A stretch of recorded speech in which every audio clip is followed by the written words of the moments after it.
শুভেচ্ছা। দেশের সংবাদে স্বাগত জানাচ্ছি সুমাইয়া সাজ্জাদ। শুরুতেই সংবাদ শিরোনাম।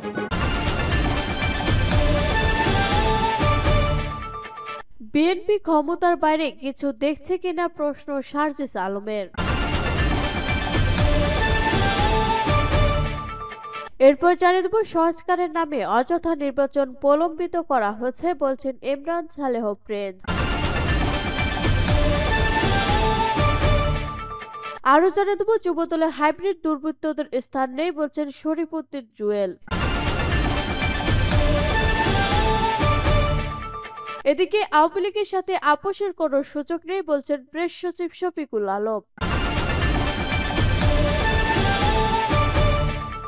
এবং সর্বশেষ জানিয়ে দেব, যুক্তরাষ্ট্রের সরকার পরিবর্তনের সম্পর্ক হোঁচট খাবে না বলছেন পররাষ্ট্র উপদেষ্টা তৌহিদ হোসেন। সৌরভ শুনলেন এখন বিস্তারিত। তবে তার আগে ভিডিওটিতে একটি লাইক কমেন্ট শেয়ার করে সবাইকে দেখার সুযোগ করে দিতে বিশেষ অনুরোধ রইল।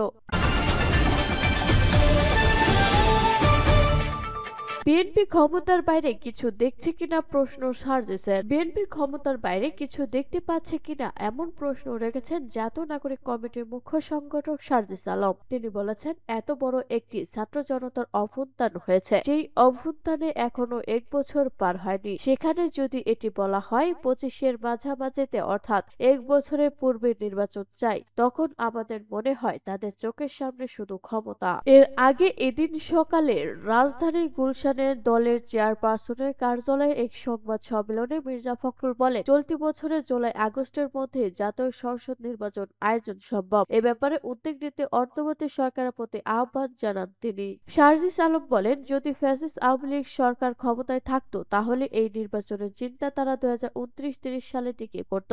সবচেয়ে গুরুত্বপূর্ণ বিষয়টি হচ্ছে, বাংলাদেশের সকল রাজনৈতিক দল আশা ছেড়ে দিয়েছিল, এমনকি বিএনপিও তাদের জায়গা থেকে আশা ছেড়ে দিয়েছিল যে তারা আর ঘুরে দাঁড়াতে পারবে কিনা, 2029-30 সালের আগে এই মাথা উঁচু করে দাঁড়াতে পারবে কিনা। তিনি বলেন, তাদের চোখের সামনে শুধু ক্ষমতা নয়, বরং ওই লাশগুলো থাকার কথা ছিল, রক্তগুলো থাকার কথা ছিল, শহীদ পরিবার আহতদের হাহাকার থাকার কথা ছিল, যার বিনিময়ে আজকে বাংলাদেশের এই অবস্থা, যার বিনিময়ে বিএনপি জামায়াত থেকে শুরু করে অন্যান্য রাজনৈতিক দল এই স্বপ্নটা দেখছে। কিন্তু যখন তারা 25-এর মাঝামাঝি 1 বছরের কম সময়ের নির্বাচনের কথা বলে, আমাদেরকে এটি অনেক ব্যথিত করে। নাগরিক কমিটির মুখ্য সংগঠক বলেন, আমরা মনে করি তারা তাদের জায়গা থেকে রাজনীতিতে অনেক প্রবীণ এবং অভিজ্ঞ। আমরা তাদের জায়গা থেকে এটা প্রত্যাশা করব তারা সেই অভিজ্ঞতার আলোকে এই সামগ্রিক বিষয়টি পর্যালোচনা করবেন। এটা কোনো সাধারণ বিষয় না। সংস্কারের নামে অযথা নির্বাচন প্রলম্বিত করা হচ্ছে বলছেন ইমরান সালেহ প্রিন্স। বিএনপি যুগ্ম মহাসচিব সৈয়দা ইমরান সালেহ প্রিন্স বলেছেন, অবাধ নিরপেক্ষ সুষ্ঠু নির্বাচনের লক্ষ্যে প্রত্যাশিত সংস্কার আগামী বছর জুনের আগে নয়, এবছর জুনের আগেই সম্ভব। কিন্তু জনগণ মনে করছে রাজনৈতিক দল ও জনগণকে অন্ধকারে রেখে সংস্কারের নামে অযথা নির্বাচন প্রলম্বিত করা হচ্ছে। অবাধ সুষ্ঠু নিরপেক্ষ নির্বাচনের মাধ্যমে জনপ্রতিনিধিত্বশীল সরকার কায়েম সবচেয়ে বড় সংস্কার উল্লেখ করে বিএনপির এই যুগ্ম মহাসচিব বলেন, নির্বাচিত জনপ্রতিনিধিদের দ্বারা গৃহীত সংস্কার হবে টেকসই ও গ্রহণযোগ্য। তিনি বলেন, সংস্কারের হতে হবে জনগণের প্রত্যাশা অনুযায়ী।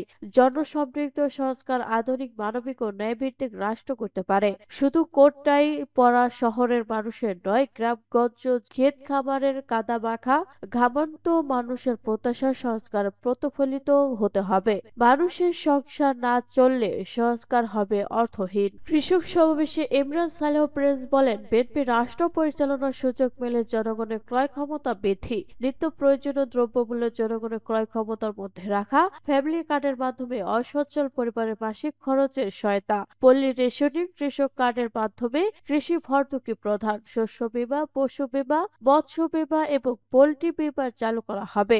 সবার জন্য বিনামূল্যে চিকিৎসা, প্রশিক্ষিত পল্লী চিকিৎসক, সকলের জন্য শিক্ষা, বেকার যুবকদের জন্য ভাতা, মুদ্রাস্ফীতির আলোকে শ্রমিকদের ন্যায্য মজুরি নিশ্চিত করা হবে। প্রতিটি এলাকায় শিল্পায়ন, কর্মসংস্থান সহ জনকল্যাণে বৈপ্লবিক পরিবর্তন আনা হবে। কেন্দ্রীয় কৃষক দলের কর্মসূচি অনুযায়ী 3 মাস মাসব্যাপী ইউনিয়ন পর্যায়ে কৃষক সমাবেশের অংশ হিসেবে ভবনকুড়া ইউনিয়ন কৃষক দলের উদ্যোগে আয়োজিত এই কৃষক সমাবেশ ইউনিয়নের সকল গ্রাম ও কৃষক প্রতিনিধিগণ উপস্থিত ছিলেন। তারা কৃষি ও কৃষকের বিরাজমান সমস্যা নিয়ে মুক্ত আলোচনা করেন। তারা সেচের সময় বিদ্যুৎ সমস্যা ও সার, বীজ, কীটনাশক তেল সহ নিত্য প্রয়োজনীয় দ্রব্যমূল্যের ক্রমাগত ঊর্ধ্বগতি, কৃষি পণ্যের ন্যায্য মূল্য না পাওয়া, কৃষি বিপণনের সমস্যা নিয়ে প্রকাশ করেন এবং সমস্যা নিরসনের আহ্বান জানান।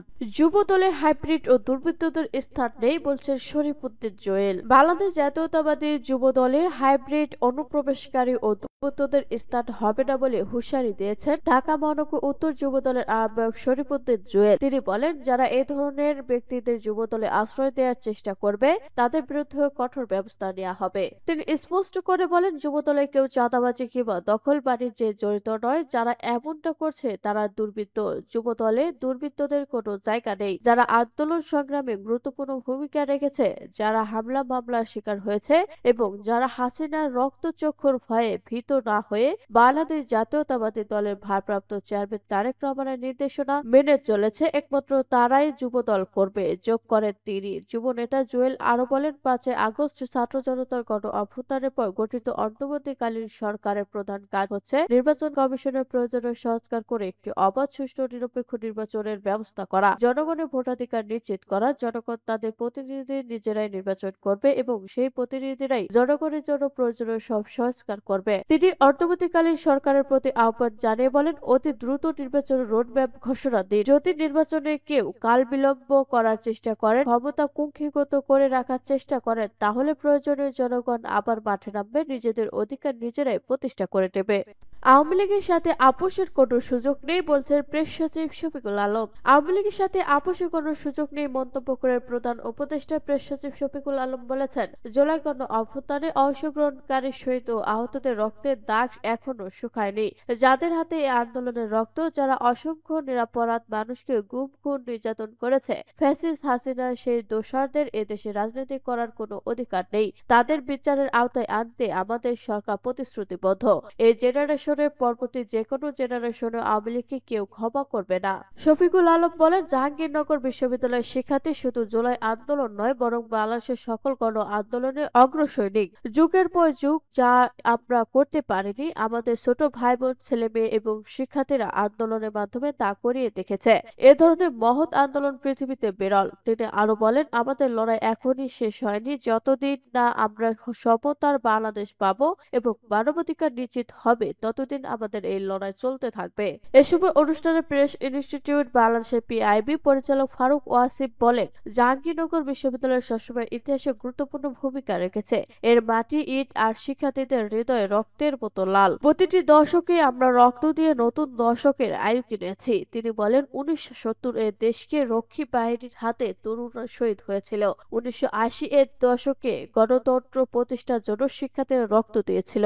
1990 এর দশকে দেশি বিদেশি শক্তি মিলে নাশকতার দায় চাপিয়ে এদেশে মানুষের ধর্মীয় পরিচিত এবং জাতীয় পতাকাকে অপমান করেছিল। এখন আর নতুন করে রক্ত দেওয়া সম্ভব নয়। আমাদের অর্জন টিকিয়ে রাখতে হবে এবং স্বৈরাচার ও শোষণকে চিরতরে বিদায় জানাতে হবে। যুক্তরাষ্ট্রের সরকার পরিবর্তনে সম্পর্ক হোঁচট খাবে না বলছেন পররাষ্ট্র উপদেষ্টা।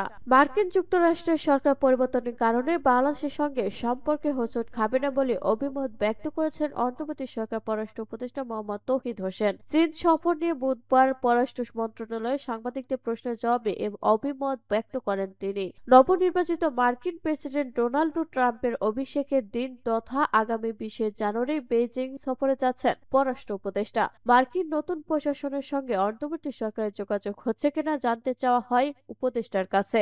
জবাবে তৌহিদ হোসেন বলেন, মার্কিন যুক্তরাষ্ট্রের সঙ্গে বা এরকম বড় দেশের সঙ্গে বাংলাদেশের যে সম্পর্ক, সেটা কিন্তু সরকার স্পেসিফিক হবে না। নতুন সরকার এলে তাদের কিছু বক্তব্য থাকতে পারে, সেটা আমরা দেখব।